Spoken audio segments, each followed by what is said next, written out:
హైదరాబాద్ లోని ఉస్మానియా యూనివర్సిటీ పరిధిలో ఈ నెల 30న నిర్వహించనున్న బీఈడీ స్పెషల్ ఎడ్యుకేషన్ పరీక్షను వాయిదా వేస్తున్నట్లు గురువారం అధికారులు తెలిపారు. టెట్ పరీక్ష నేపథ్యంలో బీఈడీ స్పెషల్ ఎడ్యుకేషన్ 3వ సెమిస్టర్ రెగ్యులర్ పరీక్షను వాయిదా వేస్తున్నట్లు చెప్పారు.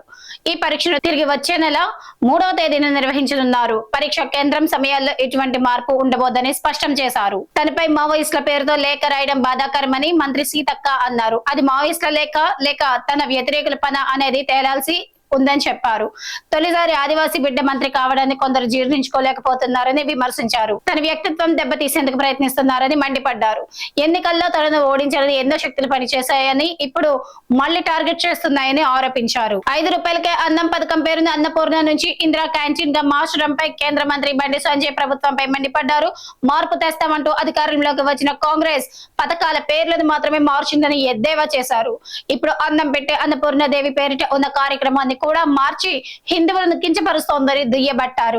పేర్లు పెట్టే పని తప్ప అసలైన పని లేదని సెటైర్లు వేశారు. బండ్లగూడలో 3 ఎకరాల విస్తీర్ణంలో హిందూ ముస్లిం క్రిస్టియన్ల కమ్యూనిటీల కోసం 1.71 కోట్ల రూపాయలతో శ్మశాన వాటికలు నిర్మించినట్లు ఎమ్మెల్యే మహిపాల్ రెడ్డి తెలిపారు. అతి త్వరలో వాటిని అందుబాటులోకి తీసుకువచ్చినట్లు చెప్పారు. శుక్రవారం ఉదయం జీహెచ్ఎంసీ అధికారులతో కలిసి శ్మశాన వాటిక పనులు పరిశీలించారు. తల్లి కళ్ళెదుటే కుమారుడు కన్ను మూసిన విషాద ఘటన హైదరాబాద్ లో జరిగింది. 1వ తరగతి చదువుతున్న కొడుకును తీసుకుని తల్లి స్కూటీపై స్కూల్ కు బయలుదేరింది.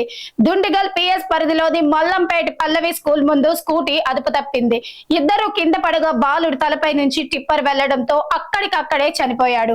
అప్పటి వరకు నవ్వుతూ ఉన్న కొడుకు తల ఛిద్రం అవడాన్ని చూసిన తల్లి తట్టుకోలేక విలువెల్లాడింది.